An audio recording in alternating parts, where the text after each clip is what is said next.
दोस्तों, इसराइल और हमास के बीच चल रहे युद्ध में हिजबुल्लाह ने कहा है कि हिजबुल्लाह आतंकियों ने इसराइल के तीसरे सबसे बड़े शहर हाइफा पर आसमान से गोले बरसाए हैं। हाइफा शहर के व्यस्त इलाकों में लेबनान से 5 रॉकेट दागे गए हैं, जिन्हें इसराइल की वायु रक्षा प्रणाली रोकने में असफल रही है। दोस्तों, और बता दें कि पहले हमास, फिर ईरान और अब लेबनान के हिजबुल्लाह आतंकी ने इसराइल को टहला दिया है। हिजबुल्लाह के आतंकियों ने इसराइल के तीसरे सबसे बड़े शहर हाइफा पर आसमान से गोले बरसाए हैं।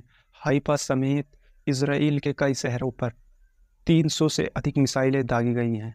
हालांकि शहर के व्यस्त इलाकों में लेबनान में 5 रॉकेट दागे गए हैं, जिससे इसराइल की वायु सेना प्रणाली रोकने में असफल रही है। इसमें से एक रॉकेट शहर के सबसे व्यस्त इलाके में गिरा है। इन हमलों में आधा दर्जन यानी लगभग 6 लोग गंभीर रूप से घायल हो गए हैं। ये पहली दफ़ा नहीं है। इससे पहले पिछले साल 7 अक्टूबर को हमास ने 20 मिनट में 5000 से अधिक रॉकेट दागे थे। फिर कुछ दिन पहले 1 अक्टूबर को ईरान ने 180 प्लस मिसाइलें दागी थी।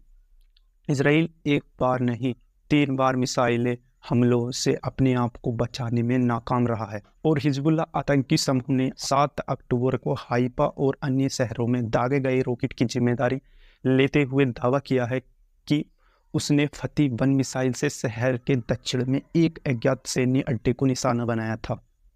हाइफा में ली गई फुटेज में एक ट्रैफिक सर्किल पर रॉकेट से हुए भारी नुकसान भी देखा गया है। इस बमबारी के दौरान इमारतों के ऊपर धुआं उठता हुआ दिख रहा है। और दोस्तों, बता दें कि हिजबुल्लाह मिसाइल अटैक पर क्या बोले इसराइल। हिजबुल्लाह ने इजरायली शहर पर 300 से अधिक रॉकेट गिराए। इसके अलावा कई प्रोजेक्टाइल भी दागे। इसराइल रक्षा बलों ने कहा है कि उत्तरी इसराइल के हाइफा के दक्षिण में एक तटीय शहर अटलिट में एक विस्फोट ड्रोन गिरा। इसराइल ने हाइफा में गिरे 5 रॉकेट को अपनी वायु रक्षा प्रणाली में विफलता को स्वीकार किया। उन्होंने कहा है कि क्षेत्र की ओर 2 आंतरिक ड्रोन दागे गए थे, लेकिन उन्हें रोक दिया गया है। इसराइल की बचाव सेनाओं के अनुसार ड्रोन से कोई हताहत नहीं हुआ है, यानी कि कोई भी नुकसान नहीं हुआ है। सेना ने कहा है कि अधिकांश रॉकेट को इसराइल की हवाई रक्षा प्रणाली ने मार गिराया है। और उसी पर ही हिजबुल्लाह बोलते हैं कि हमने हमले जो करा है वो बिल्कुल सटीक करा है। हिजबुल्लाह ने एक बयान में हमले की पुष्टि करते हुए कहा है कि लड़कों ने अटलिट बेस में इसराइल की विशेष नौसैनिक टास्क यूनिट सहित 13 के मुख्यालय पर ड्रोन से एक स्क्वाड्रन के साथ हवाई अभियान चलाया, जिसमें उसके अधिकारी और सैनिकों के ठिकानों को निशाना बनाया गया है और लक्ष्य पर सटीक हमला किया गया है। अन्य हमलों में रॉकेट या इंटरसेप्टर मिसाइलों के कुछ हिस्से जो जमीन पर गिरे, उनसे ऊपरी गलील के माउंट मैरून क्षेत्र में आग लग गई। ऊपरी गलील के एक शहर रोस पिना में एक आवासीय घर को निशाना बनाया गया और उसमें भारी नुकसान हुआ। प्रभावित क्षेत्रों के अस्पतालों में लगभग 23 लोगों का इलाज चल रहा है, ऐसी सूचना मिल रही है। लेकिन बाद में इसराइल की मेगन डेविड एडोम आपातकालीन स्वास्थ्य सेवा ने कहा है कि जिन लोगों का इलाज किया गया है वे शारीरिक चोट से नहीं बल्कि घबराहट से पीड़ित थे।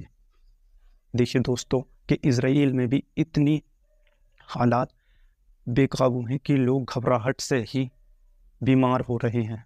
और इसराइल को हिजबुल्लाह के कार्यकारी नेता शेख नईम कासिम ने धमकी दी है कि इसराइल के और नागरिकों को विस्थापित होना पड़ेगा, क्योंकि उसका समूह इसराइल के भीतरी इलाकों को निशाना बनाते हुए रॉकेट दाग रहा है। कासिम ने मंगलवार को टेलीविज़न पर जारी एक बयान में कहा है कि उसमें समूह की सैन्य क्षमताएं अभी भी बरकरार हैं और उसने लेबनान के एक बड़े हिस्से पर कई सप्ताह तक इसराइल के हवाई हमले के बाद अपने वरिष्ठ कमांडर की जगह नए कमांडर को नियुक्त कर दिया है। इसराइल के इन हमलों में लेबनान के सिर कमांडर के अधिकांश सदस्य मारे गए थे। उन्होंने यह भी कहा कि पिछले सप्ताह लेबनान में जमीन अभियान शुरू करने के बाद इजरायली सेना आगे नहीं बढ़ पा रही है।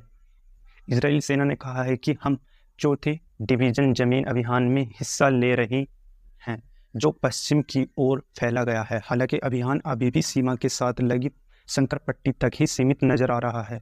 दोस्तों, ये थी खबर इसराइल और हमास के युद्ध की।